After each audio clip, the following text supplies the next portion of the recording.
શ્રી વલ્લભાધીશ કી જય, શ્રી ગુસાઈજી પરમ દયાલ કી જય, શ્યામ સુંદર શ્રી અમને મહારાણી કી જય, શ્રી હરિરાય મહાપ્રભુ કી જય. આપણે ષોડશ ગ્રંથ વિશે રસપાન કરીએ છીએ, તેમાં બાલબોધ ચાલે છે. તેમાં 15મો આવ્યો છે શ્લોક. અતિ પ્રિયાય તદપી દીયતે ક્વચિદેવ હિ નિયતાર્થ પ્રદાનેન તદીયત્વ તદાશ્રય. પોતાના અતિશય પ્રીતિપાત્રને કોઈ વખતે જ આપે છે અને નિયમપૂર્વક અર્થ એટલે ભોગ અને મોક્ષના દાને કરીને એના પણ એને એનો આશ્રય સિદ્ધ થાય છે. જે ભક્ત અતિ પ્રિય છે અર્થાત પરમ પ્રીતિનું પાત્ર છે તેને સ્વભોગ્ય પદાર્થો પણ આપે છે. એ પણ લોકમાં પ્રસિદ્ધ વાત છે કે ન આપે તો કૃપણ કહેવાય, પરંતુ કોઈક જ તાદરસ ભક્ત હોય તેવાને જ આપે છે. જેમ કે મહાદેવે દાનવને મોક્ષ આપ્યો અને બાણને મોક્ષ આપ્યો અને ભગવાને પરિચર વસુને ભોગ આપ્યો. તેથી એ વાત સિદ્ધ થાય છે કે સર્વથા નથી આપતા એમ નથી, પરંતુ કોઈ વખતે અતિ પ્રિયને જ આપે છે. તેથી ભોગ અને મોક્ષ આપવાની શિવ અને વિષ્ણુ બેમાં શક્તિ છે. ઉપર પ્રમાણે સિદ્ધ થવાથી પૂર્વનો સંદેહ દૂર થાય છે અને પાશુપત શાસ્ત્રનું મોક્ષશાસ્ત્રપણું પણ કાયમ રહે છે. અતિ પ્રિયપણાનું અનુમાન ફલ બલથી થાય છે એવું કહ્યું છે. અતિ પ્રિય હોય તેને આપવા માટે શિવે મોક્ષ નિયત કરી રાખ્યો છે અને વિષ્ણુનો અતિ પ્રિય હોય તેને માટે ભોગ નિયત કરી રાખ્યો છે. તેથી જેને શિવે મોક્ષ આપ્યો હોય તે શિવનો અને જેને વિષ્ણુએ ભોગ આપ્યો હોય તે વિષ્ણુનો અતિ પ્રિય એમ અનુમાન થાય છે. હવે જેનું નક્કી અર્થદાન હોય તેમાં તેનું તદીયપણું તદાશ્રય એ બે સાધન સિદ્ધ થાય છે. તદીય તો એમાં તસ્યેદ તદીયમ અને તદીયસ્ય ભાવ તદીયત્વમ એવી ઉત્પત્તિ છે. તો તસ્યેદમ એટલે એનો સંબંધ છે અને તદીયત્વ એટલે એના સંબંધશાળી ધર્મ એવો એનો અર્થ થાય છે. અને તદાશ્રય એટલે એનો આશ્રય. એ બંને સાધન છે. તદીય એટલે એનો એટલે એ ભગવાનનો. એમ કહેવું હોય તો ભગવતી એમ કહેવાય અને વિષ્ણુ એમ કહેવું હોય તો ભગવતી એમ કહેવાય. વિષ્ણુને એમ કહેવું હોય તો વૈષ્ણવ એમ કહેવાય. તથા તદીયત્વ એટલે તદીયનો ધર્મ તો ભગવતીય છે. એટલે ભગવતીયનો ધર્મ અને વૈષ્ણવત્વનો એટલે વૈષ્ણવનો ધર્મ, જે ધર્મ દેખાવથી એમ જણાય કે આ ભગવતીય છે અથવા આ વૈષ્ણવ છે, એ પહેલું સાધન છે. અને બીજું તદાશ્રય એટલે એનો આશ્રય. એનો જ આશ્રય હોય તો એ તદાશ્રય કહેવાય.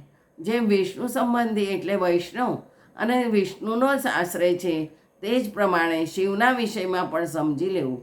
શિવનો જે તદીય શૈવ તથા તદીય તો શૈવ પણ તદાશ્રય એટલે શિવનો આશ્રય. પુરાણોક્તો તદીયતા અને તદાશ્રય એ બંને અતિ પ્રિય પણામાં સાથે મળીને એક જુદું સાધન છે એમ કહેવામાં આવી છે. હવે શ્લોક 16મો.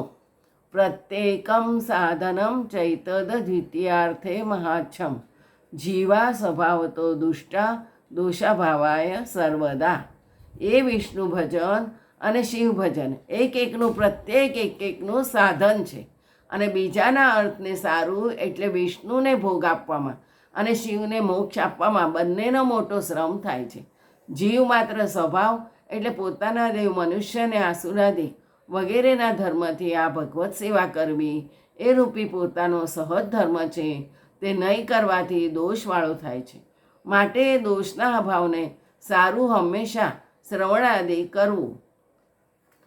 અહીંયા એવો વિચાર થાય છે કે ભક્તજનને જે જરૂરી હોય તે ભગવાન આપે જ છે, તેથી ભગવાનનું જ ભજન કરવું ઉચિત છે એમ કહ્યું છે.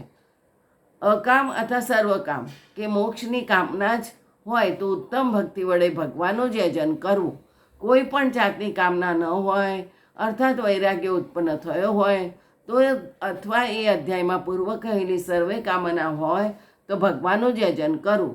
બીજા દેવની ઉપાસનાથી કદાચિત ફળ મળે તો એકાદ ફળ મળી શકે, પણ સર્વ કામનાઓ ભગવાન સિવાય મળી શકે નહીં.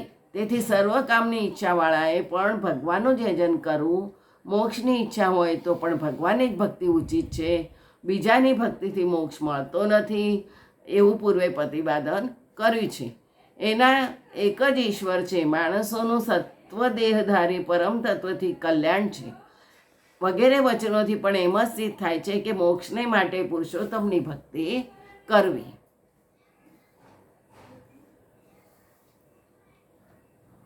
હવે એમ કહેવામાં આવે છે કે સ્વર્ગમાં મોક્ષ અને નરકમાં સરખું પ્રયોજન જુએ તો કહ્યું છે કે સ્વર્ગ મોક્ષ અને નરક વિશે જેમની સરખી નજર છે એમ છે ત્યારે તો ભોગ અને મોક્ષ બંનેની ભક્તિ માર્ગમાં અપેક્ષા નથી. તો ભગવાનનો આશ્રય કેમ કરવો? ત્યારે બીજા અર્થમાં અલૌકિક મોક્ષમાં મોટો શ્રમ છે. એક લૌકિક મોક્ષ તો 4 પ્રકારનો નિરૂપિત કર્યો છે અને બીજો અલૌકિક ભક્તિ માર્ગે મોક્ષ. તેને માટે જે શ્રમ ભક્તિ માર્ગે સાધનના આચરણ રૂપ તે ઘણો ભારે છે. સાધનથી, ફળથી અને સ્વરૂપથી સર્વ રીતથી શ્રેષ્ઠ છે. એનો બીજો અર્થ એવો કર્યો છે કે પ્રથમ લૌકિક મોક્ષ કયો અને બીજો અલૌકિક, તે વેદોક્ત. એમાં મોટો શ્રમ છે. વેદોક્ત મોક્ષને માટે જે સાધન છે તે ઘણું કઠણ છે. આ પ્રસંગમાં કહ્યું નથી, પરંતુ એવું સિદ્ધ કરે છે કે લૌકિક અને વૈદિક ભક્તિ માર્ગીઓ એ ત્રણેય ભાવ રાખવા: શત્રુભાવ, ઉદાસીન ભાવ, મિત્ર ભાવ. અર્થાત લૌકિકમાં શત્રુભાવ, વૈદિકમાં ઉદાસીન અને ભક્તિ માર્ગીય મિત્ર ભાવ. હવે શ્રમ થવાના કારણે માટે કહે છે કે જીવો સ્વભાવતા દુષ્ટ. જીવ તે કોણ કે લિંગ સહિત શરીરાત્મા જાણો, પરંતુ એ જીવ કેવો છે? સ્વભાવથી દુષ્ટ છે. માટે 24 તત્વો મળીને લિંગ દેહ સંજ્ઞા કહેવાય છે. ચેતના એટલે બુદ્ધિ અને તે સુદ્ધાની જીવ એવી સંજ્ઞા છે. તો એ લિંગ દેહ વિશિષ્ટ જીવ દુષ્ટ છે એમ કહ્યું છે. દેવત્વ અને દાનવત્વ આદિ જે ધર્મ છે તે કેવળમાં રહેતા નથી. માટે આ સ્થળે લિંગ સહિત જીવનું સૂચન કર્યું છે. મત્સ્ય પુરાણની સમાપ્તિ વખતે કહ્યું છે કે 30 કલ્પ કહ્યા છે, પણ પછી સર્વકલ્પોની 4 પ્રકારની કલ્પના કરી છે અને તે કલ્પમાં આરાધનીય દેવ પણ કહ્યા છે. આત્મનિવેદનથી જેવી રીતે સાત્વિક, રાજસ, તામસ એ રીતે 3 પ્રકારના જીવ છે, એમના સ્વભાવ તેમજ ધર્માધિક ભિન્ન છે, તેમ સાત્વિક પુરાણક તો વિષ્ણુ અને શિવના ભજનથી સાત્વિક કલ્પમાં મુક્તિ થાય એ પણ નિશ્ચિત થયું. તો સાત્વિક ભક્તોનો સત્વગુણ દૂર કરી નિર્ગુણ કરી મોક્ષ આપવામાં વિષ્ણુને શ્રમ નથી.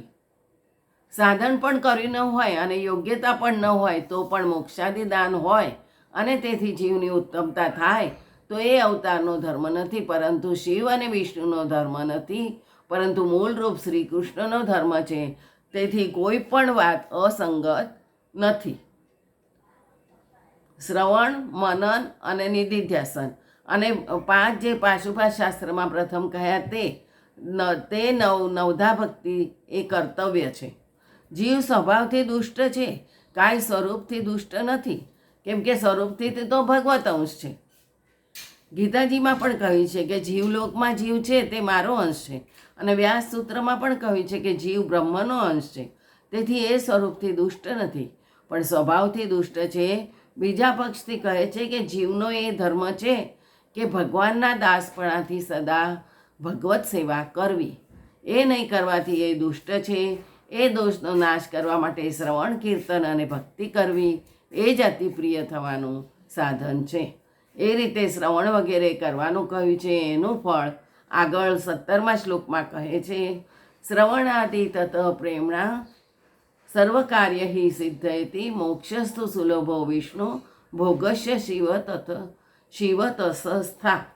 શ્રી ભાગવત શાસ્ત્રનું શ્રવણ કરવું એ આદિપદથી કીર્તન વગેરે નવવિધ ભજન કરવું, તેથી દોષ મટી જાય. ભગવાનમાં થયેલો પ્રેમ વડે આલોક અને પરલોક સંબંધી બધું કરવા યોગ્ય કામ સિદ્ધ થાય છે, અને મોક્ષ તો વિષ્ણુથી સુલભ છે તથા ભોગ શિવજીથી પણ સુલભ છે. બીજું આવતીકાલે જઈશું. જય શ્રી ગોખલેસ.